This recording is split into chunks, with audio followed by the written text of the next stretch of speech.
Hello, and welcome back to another video to fall asleep to. In this video, we will be talking about Bearnard Arunal. Be sure to like, comment, and subscribe. To understand Bearnard Arunal, you must first understand that he is not a man of fashion. He does not sketch. He does not sew. He is a mathematician. He is a classically trained pianist who worships Chopin. He is a graduate of the École Polytechnique, the most prestigious engineering school in France. He views the world not in terms of hemlines and color palettes, but in terms of structure, leverage, and absolute control. He was born in 1949 in Roubaix, a gray industrial city in northern France. His family owned a successful civil engineering and construction firm. Arunal was expected to inherit it, run it, and live a quiet, prosperous, remarkably boring life. But in 1971, something happened that altered the course of economic history. A young Bearnard Arunal was visiting New York City. He climbed into the back of a yellow cab and struck up a conversation with the driver. Trying to make small talk, Arunal asked the driver what he knew about France. Did he know the name of the French president? The driver shook his head. No, he said, but I know Christian Dior. The speaker pauses, letting the weight of the moment settle. For Arunal, it was a lightning strike. It was an epiphany. Here he was, a builder of buildings, realizing that the most enduring structures in the world weren't made of concrete and steel. They were made of perception. A politician's name fades in a decade. A building crumbles in a century. But a name like Dior? That was immortal. He filed that piece of information away. It would be 13 years before he used it. Act 2. The Butcher of Boussac. By 1984, Arunal had moved his family's construction wealth into real estate, but he was hungry for something bigger. He saw an opening back in France. A massive textile conglomerate called Boussac had gone completely bankrupt. It was a bloated, dying behemoth that employed thousands of French workers. The socialist government of France was desperate for someone to step in and save those jobs. Arunal raised his hand. He pledged to protect the workers and keep the company alive. The government, relieved, handed him the keys. But Arunal hadn't bought Boussac to make textiles. He bought it because buried deep inside this decaying corporate carcass was a single, sparkling asset that Boussac happened to own: the fashion house of Christian Dior. Remember the taxi driver? Arunal finally had his immortal name. As soon as the ink was dry on the contract, the gentleman engineer vanished and the wolf appeared. Arunal brutally dismantled Boussac. He sold off the factories. He fired over 8,000 workers. He kept only Dior and a department store called Le Bon Marché. The French establishment was utterly horrified. They called him a raider, an American-style capitalist dismantling French heritage for spare parts.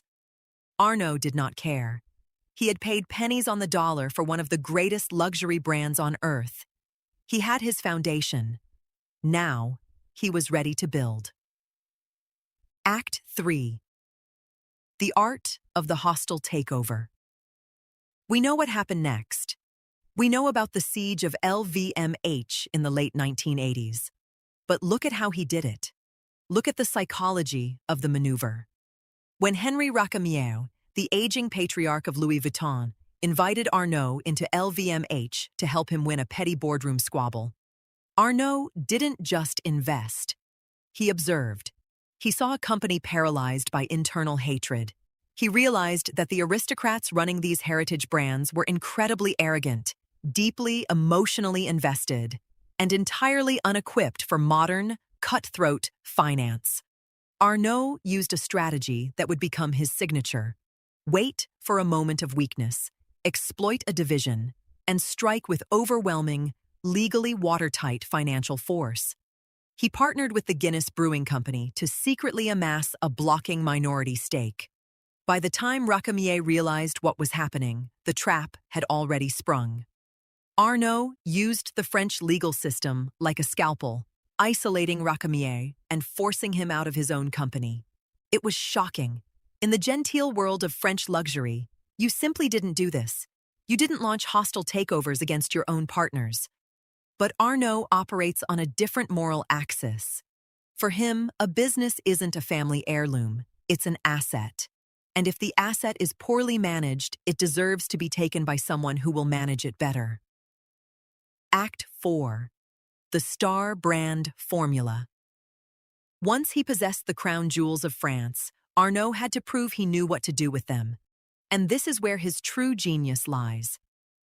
Bearnard Arunal essentially invented the modern luxury playbook. He created what he calls the star brand. To be a star brand in Arnault's universe, a company must possess 4 things. It must be timeless, it must be modern, it must be fast-growing, and it must be highly profitable. How do you achieve that? You weaponize history. Arnault understands that true luxury requires a paradox. You have to convince a woman in Shanghai, a man in Dubai, and a teenager in Los Angeles that they are buying into a rare, exclusive Parisian fairy tale, even as you manufacture millions of those fairy tales a year. He did this by marrying the old with the new. He kept the craftsmen in the ateliers hand-stitching the leather. That gave the brand its soul. But then, he hired wild, iconoclastic, rock-star designers to design the clothes. John Galliano, Alexander McQueen, Marc Jacobs. He gave them unlimited budgets to stage outrageous, theatrical fashion shows. These shows weren't designed to sell clothes. They were designed to sell desire. They created a halo of cool, rebellious energy around the brand.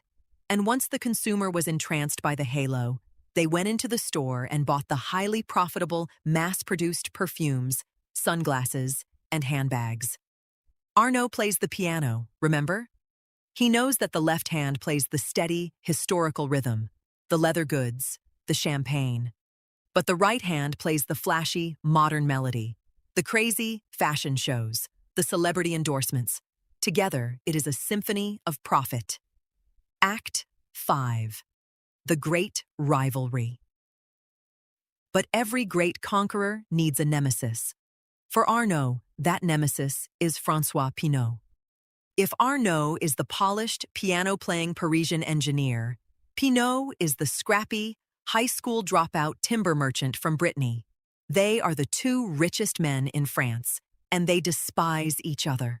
Their rivalry exploded in 1999 over the Italian brand Gucci. Arnault had stealthily bought up 34% of Gucci, preparing for another classic LVMH takeover. But Gucci's management panicked and invited Pinault in to save them. Pinault bought a massive stake, diluting Arnault's shares and locking him out. For 2 years, the 2 billionaires fought a scorched-earth legal battle across the courts of Europe. It was petty. It was vicious. Arnault eventually lost, walking away with a massive cash payout, but suffering a rare, humiliating defeat. This sparked the handbag wars. For the next 2 decades, Arnault and Pinault tried to outbuy, outmaneuver, and outshine each other. If Pinault bought a modern art museum in Venice, Arnault built a $1 billion Frank Gehry-designed art foundation in Paris. If Pinault donated 100 million euros to rebuild Notre Dame after the fire, Arnault immediately donated 200 million. It is a clash of egos that has inadvertently structured the entire global luxury market, forcing both men to buy up every independent brand left on Earth just to keep it out of the other's hands. Act 6. The Emperor's Final Move. The speaker walks back to the armchair, resting a hand on the backrest. And now, we reach the endgame. Bearnard Arnault is in his 70s. He is frequently the richest, or the second richest man on the planet, depending on how tech stocks are doing on any given Tuesday. He has conquered everything.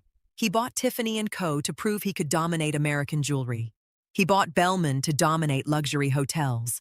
He owns the champagne you toast with, the watch on your wrist, the perfume on your neck, and the yacht you sail on.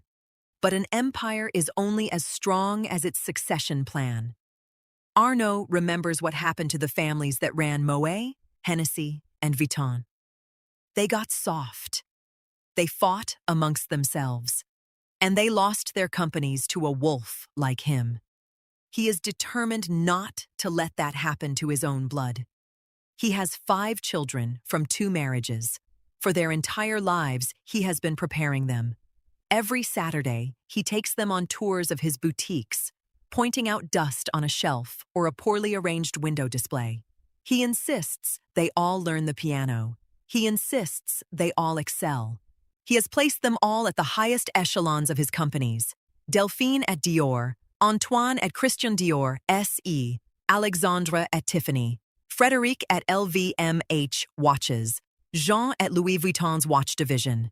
Every month, Arnault gathers them all for a 90-minute lunch in a private dining room at LVMH headquarters. It is a family meal, but it is also an interrogation. He goes around the table, asking for their opinions on a designer, a competitor, a financial move. He is watching them. He is testing them. The world looks at this and sees a real-life episode of succession. But Arnault sees it as the ultimate engineering problem: how to construct a dynasty that will outlast his own mortality. The speaker takes a slow, final breath, looking out into the dark. Bearnard Arunal is not a man who is loved by the public. He is feared by his rivals, respected by his investors, and fiercely protected by his inner circle. He took the dusty, aristocratic world of European artisans and dragged it into the age of hyper-capitalism. He realized that in a world that is rapidly modernizing, people will pay anything to feel a connection to history, to royalty, to something permanent. He didn't just build a company. He built a mirror that reflects our own vanity, our own desires, and our own need for status. And every time we look into that mirror, Bearnard Arunal gets a little bit richer. Thank you for watching this video.